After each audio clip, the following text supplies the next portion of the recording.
and walked the rest of the distance to the crest of the dune to have a look at the other side. I followed him up the grade. I was a few steps behind, and still climbing when he dropped to his knees, shading his eyes from the sun's glare.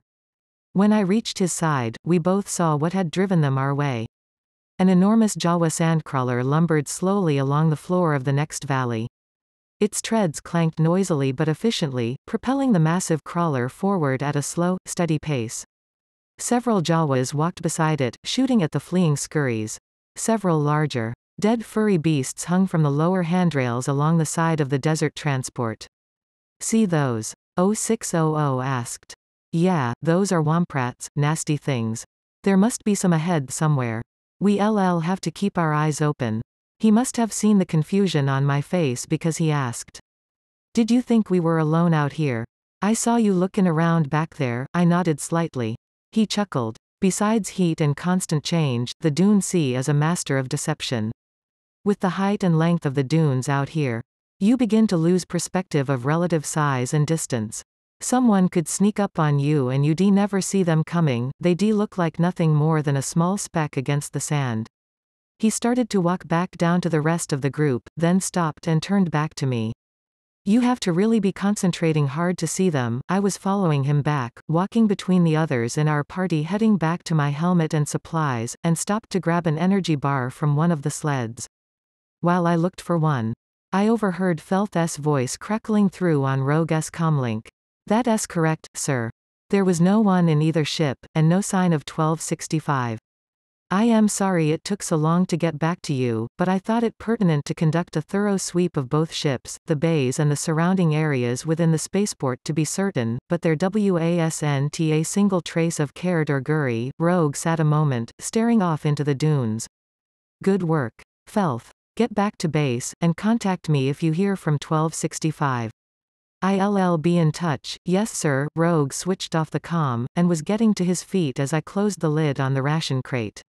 "Deck, let us get everyone down the line ready to push on." He tucked the comm back in his belt. "We on the trail again in 10 minutes.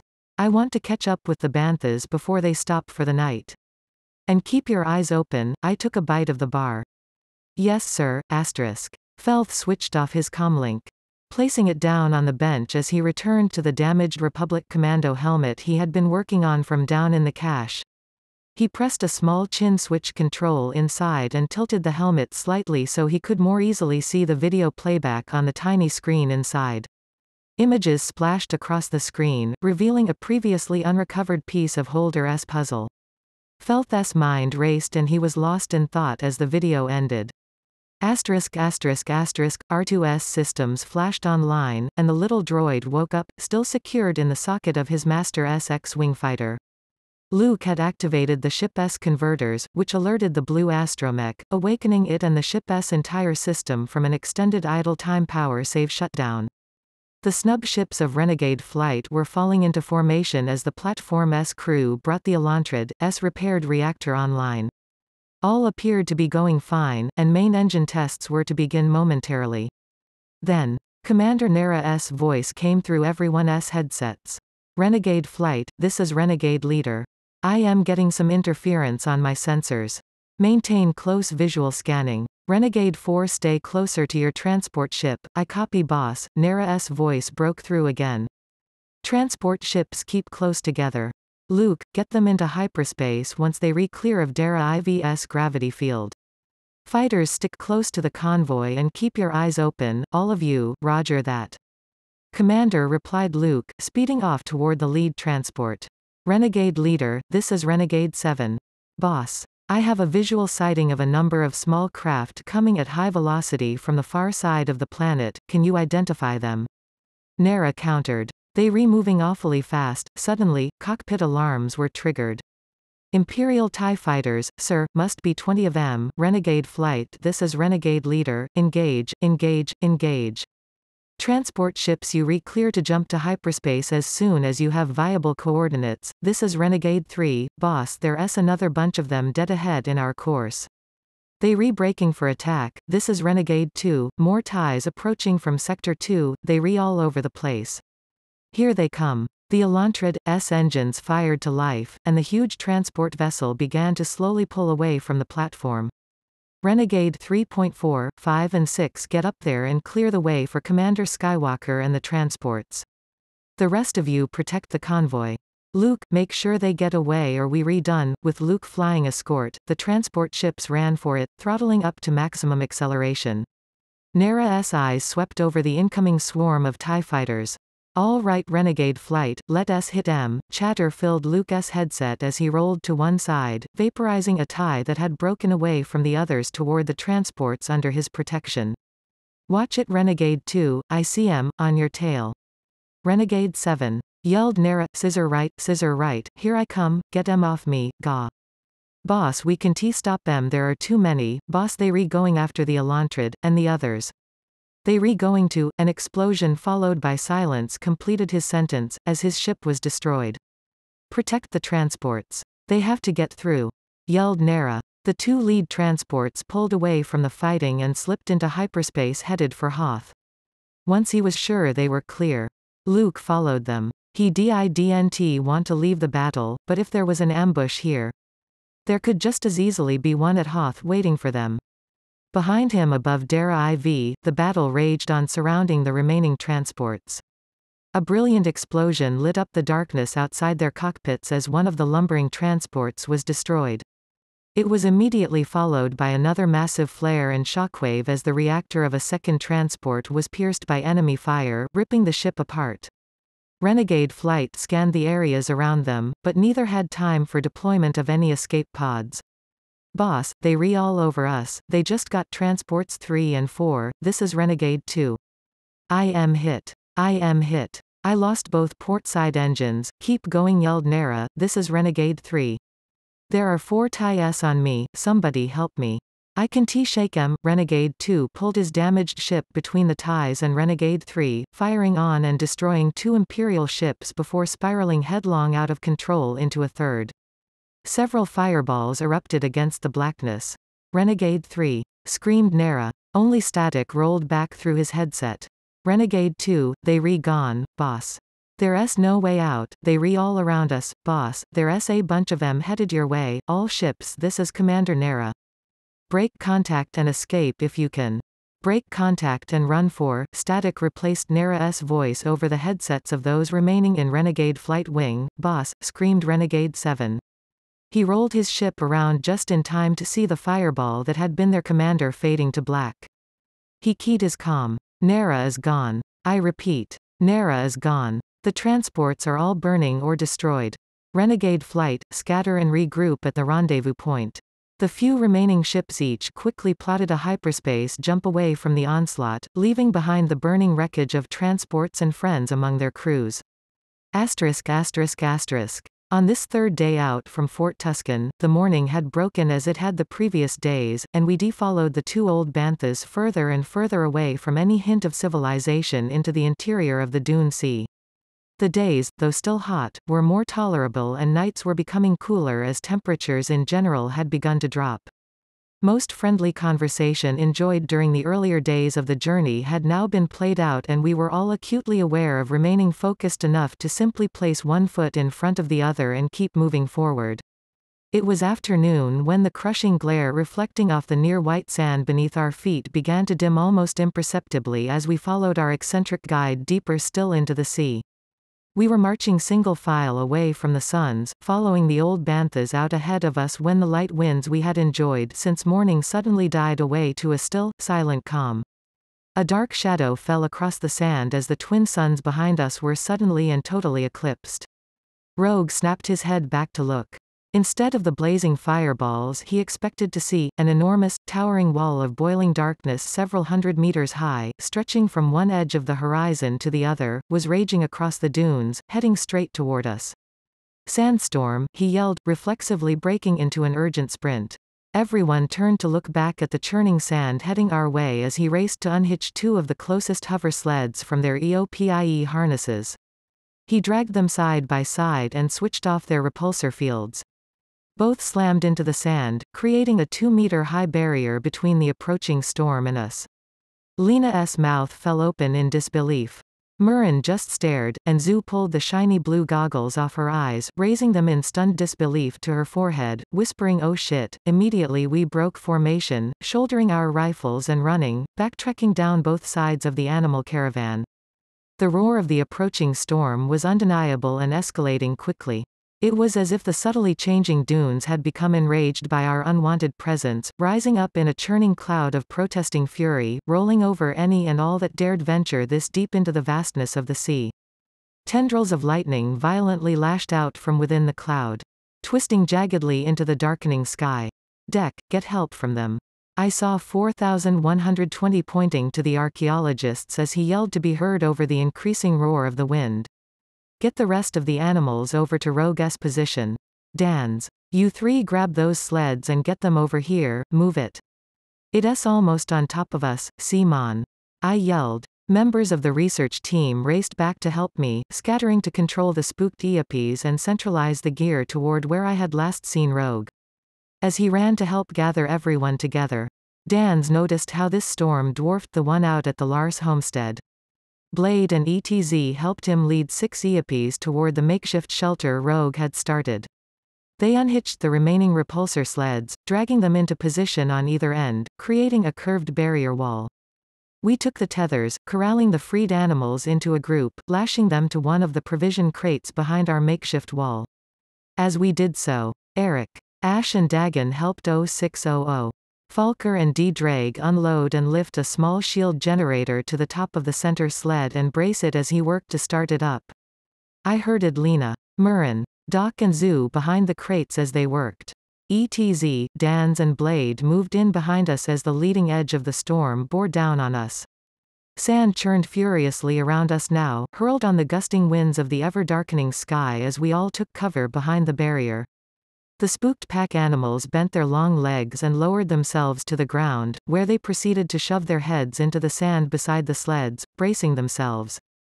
Dan sat down with his back to the wall, pulling on his helmet. "I almost died in a flood of water once as a kid back on Bestine IV, he yelled. "I never thought in a million years I'd die in a flood of sand," with his back to one of the sleds. Sandy wrapped cloth around his face and over his head. "Stay put and keep your heads down, and nobody's gonna die. Get that shield going, hurry up," yelled Rogue to be heard over the howling winds. 4120 crowded in beside me now. I turned to look through a narrow crack between the sleds, watching as the landscape changed before my eyes. Dunes eroded into valleys, as what had been familiar was now completely foreign. Suddenly, small orbs of bright light about a meter across began to appear, rising out of the ground sand as I watched. The blowing sand popped and sizzled, sparking along their edges as they continued expanding to several meters across, steadily growing in intensity until each suddenly ejected a jagged web of energy, arcing up into the sky to merge with a connecting bolt of lightning slashing down from within the cloud in a deafening blast. "Did you see that?" I yelled. "Ball lightning," yelled Sandy, nodding. "Very dangerous." Then, through the blasting sand, a darker shape began to appear. I lost sight of it as the full fury of the storm was upon us now, blowing a near-solid curtain of sand between us and whatever it was. The roar was deafening and the sky grew dark. Sand immediately built up against the wall of sleds and crates, rising higher and higher, creating a new dune as it covered the equipment. I felt the weight of the deepening sand on my body increasing as I was buried further and further. I closed my eyes, worried more manifestations of ball lightning might suddenly rise out of the sand beneath us. 0600 yelled to the others with him. "That's it, get down. I am starting it up." The 5 others dropped below the level of the sleds, and 0600 threw the activation switch, dropping down behind them. As he did, an energy dome spread out from the top of the shield generator, extending out to a circumference of roughly 8 meters, completely containing the animals and us. The stinging sandblast abruptly halted as the protective barrier of the shield dropped all the way to the ground, intervening between the airborne sand and us. Immediately, sand began building up against the outside of the energy wall. As the winds howled fiercely, we watched the collecting sand creep higher and higher up the outside of the power membrane, diminishing what little light there was. One of the Eopes brayed and snorted anxiously from behind the archaeologists as the sand finally covered the energy dome. plunging us until total blackness. After what felt like hours trapped in the cramped darkness, the snarling winds finally passed, and the roar of the flying sand subsided. When there was absolute silence outside, 0600 stepped up onto the platform of the repulsor sled, and reached up, switching off the shield generator. As he did, a shower of sand fell on us from the roof above as the thin energy membrane dissolved, and the darkness we were in was suddenly broken. Light from the suns filtered through the swirling dusty haze that filled our pit, and a small trickling of sand tumbled in on all sides, sliding into what had become a crater in the altered landscape above. 0600 carefully climbed the rest of the way up and stepped off the top of the supply sled to the newly formed ground level above. "Hey Rogue. 4120. Get up here." Our command team glanced momentarily at each other and then hurried up over the packed crates on the supply sled to the surface above. As they stepped onto the sand, they saw 0600 about 10 meters away, standing in front of a once-hidden desert secret that the fury of the sandstorm had seen fit to reveal. Both men were speechless. The others of us below in the crater curiously followed their lead, quickly scrambling up the contents of the sled out of the hole to the surface. The air was noticeably cooler now, in the wake of the storm. As he climbed out, Doc pushed the crimson lenses of his goggles up on his forehead.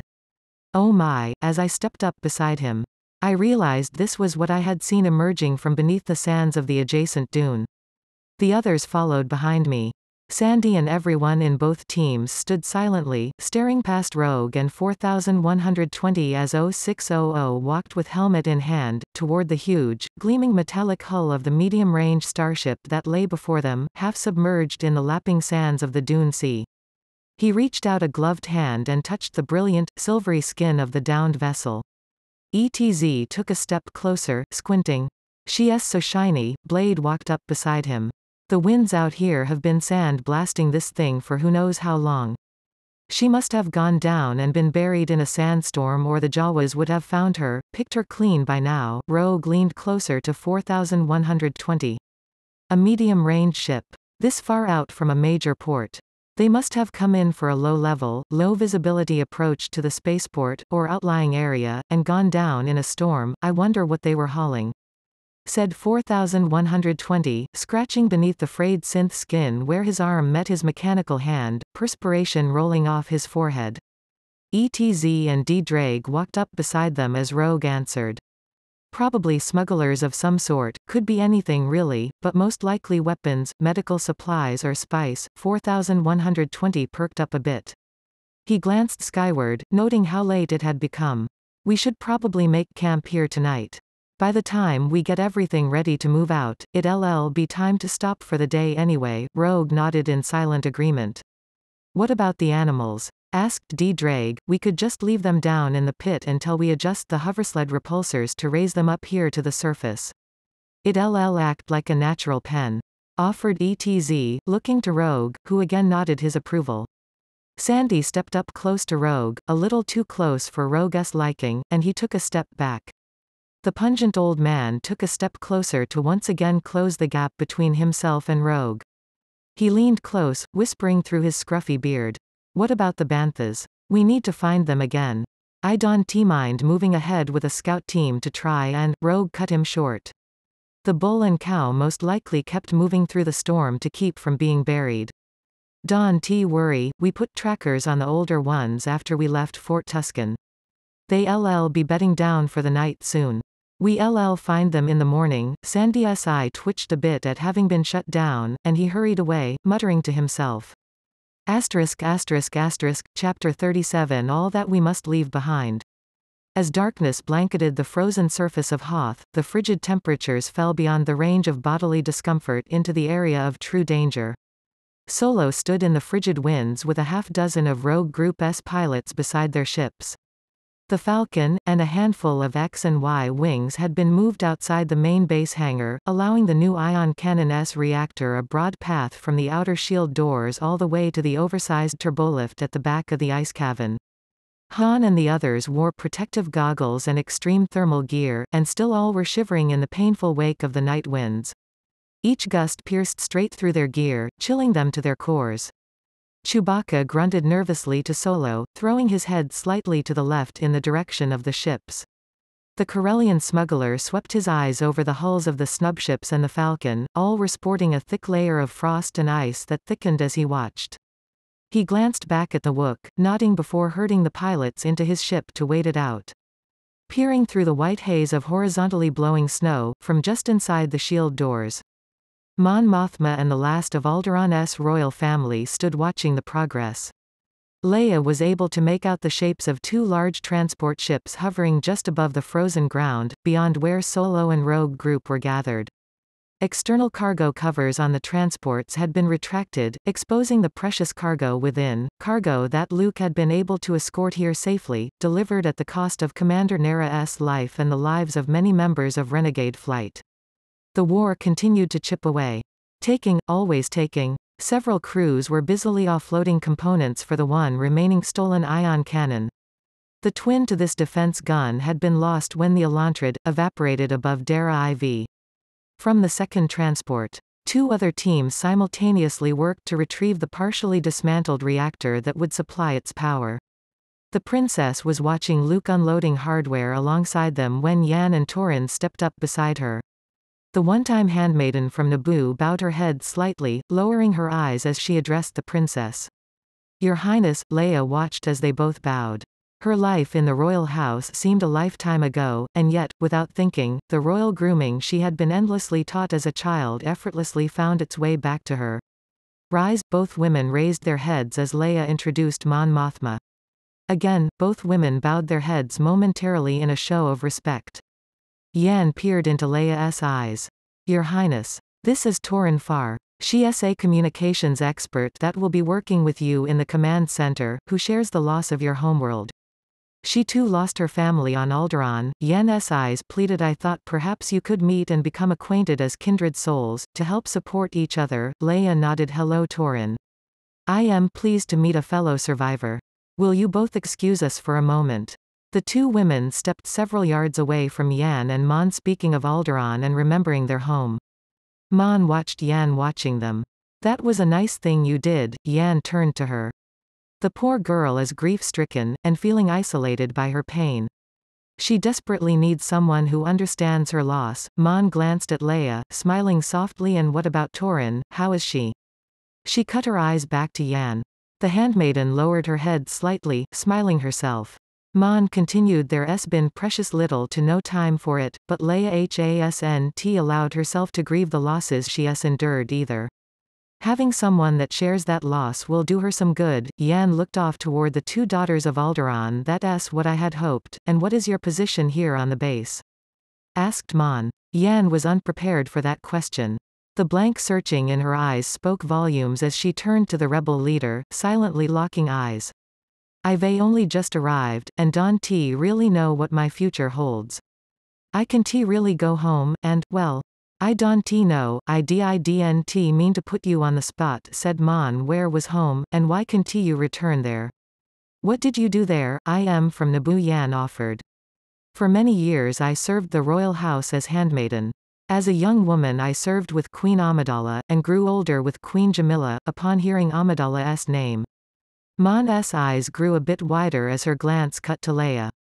The princess was unknowingly in the presence of one of her mother's most trusted confidants. They both took a step to the side as crew members began moving reactor parts past them on enormous repulsor sleds toward the rear turbolift.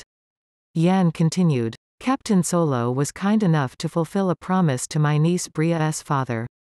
He kept a necklace I had given to her as a child for safekeeping while she was away. He kept it, waiting for her return. When she didn't come back, he gave it to Solo, begging him to deliver it to me with the news of her passing. She touched the necklace against her chest. While Solo was with me in Theed, the Empire seized control of the capital, looking for him. I helped him escape. She clutched the pendant tighter now. My lovely Bria. Mon's eyes flashed back to her as thoughts raced through her head. Thoughts of Leia somehow piecing things together, of the deliberate protective deception unraveling before it was time. Bria. Not Bria Theron. Yan looked puzzled. The same. How did you? Mon's eyes lit up as a smile of recognition took control of her face. I am so very sorry for your loss. Bria Theron was responsible for transmitting the technical plans for the Death Star to the Princess from an Imperial communications tower on Toprawa.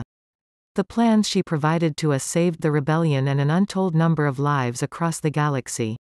Your niece was a hero, that's my Bria, answered Yan, staring at the pendant. This is all I have left of her now. Mon glanced outside at the last of the equipment being moved inside. This might seem a bit sudden, but would you consider working with me? I've just lost my aide of many years to a horrible accident and I am quite lost without her. Your background would make you a perfect fit, and it would honor what Bria was fighting for, if you re-interested. Yan rolled it over in her mind as Leia and Torin came walking back. Torin smiled as the princess continued speaking. I'd like that. It's been too long since I've heard the anthem play, and I am sure we have so much more to talk about. As Leia turned back to the others, she saw the look on Yan's face and could feel they had interrupted something. Is everything all right? She looked to Mon. The handmaiden nodded, smiling. Yes, everything's fine. I've just agreed to join the rebellion as Mon Mothma's new aide. All four women smiled, and congratulations were given as the ice-encrusted ships of Rogue Squadron flew slowly past into the base, the engines roared drowning out their words.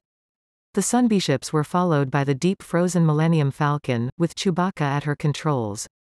Luke followed Han on foot through the massive hangar entrance a moment later and continued on with the crew to the turbolift. Along the way he gave a nod to the control booth. The shield doors lurched, and began their slow journey closed. Solo walked up to where the ladies were gathered, opening the front of his parka. He threw back his hood and pulled off the frosted goggles, revealing his red face. As he did, the shield doors closed together with a slam and locked behind him. The others dock the transports and come in through the south entrance. He glanced back at the doors, unleashing his lopsided smile. I wouldn't want to be caught on the wrong side of them. A night out there, in those freezing winds, it'd be a death sentence for sure. Leia rolled her eyes and shook her head as the women turned and walked away from him, continuing their conversation. He pulled off his gloves, watching them go, then walked to where the Falcon had come to rest. He wasn't used to such rejection when he was being so charming. His co-pilot descended the boarding ramp, grunting and groaning a few words his way, leaning his head to one side as he barked the last word. Solo shook his head as he walked up the ramp. Buddy, de-icing the Falcon, be easy. He paused beside the Wook, cutting his eyes toward the princess. But I've got a better chance of thawing out this whole planet than I do of thawing her out, and he disappeared inside. The Wook woofed a slight laugh before following him in. Rogue closed the supply crate of rations, latching it down tight. I know you think we should investigate the ship, but we don't have time to do it properly right now. We can tag it and come back when we've found the recording. He looked up at the shiny hull. We'll come back when we can do it right. There are too many things that could go wrong, especially with these civilians along for the ride, and he walked away. They had just finished their evening meal and everyone was eagerly making a place to bed down after the long day. 4120 sighed. Then looked up into the darkening sky. The last streaks of light were disappearing below the horizon and the black of night was closing in quickly. He turned his head to watch Rogue go. He'd just have to wait. The still of the night covered them like a blanket. A cool, gentle wind lightly blew at the storm-loosened surface sand. When he was sure everyone was asleep, 4120 quietly pulled his empty gear bag off one of the supply sleds in the pit and carefully made his way to the side of the ship. He located a mechanical number pad beside the main lateral hatch. Quietly he depressed one button. Then another and another in the Universal Emergency Rescue combination. Each button remained depressed until the last digit was entered. Then all 7 sprang back flush with the ship's skin. As they snapped out, the end of a lever arm popped out. He glanced around to make sure no one had heard, then turned back to the hatch. Gripping the lever arm, he pulled down slowly and firmly, feeling a mechanical release somewhere inside. As it disengaged, the hatch was pulled slightly into the side of the ship and opened in to the left. Sand poured into the lower portion of the doorway, as the bottom quarter of it was below the surface. 4120 took one last look around the camp and stepped into the darkness within. He moved into the airlock, powering up a small luminary on his belt when he noticed that the inner door seal was already broken. He stepped through and past a withered body in a flight suit still gripping the inner release arm for the airlock. The sunken face was emaciated, dried out, mummified. He turned away from the nameless victim and made his way to a central corridor, turning into it, heading for the rear of the ship. Walking half on the pitched bulkhead wall and half on the deck to maintain his balance, he moved along the dim, sloping hallway.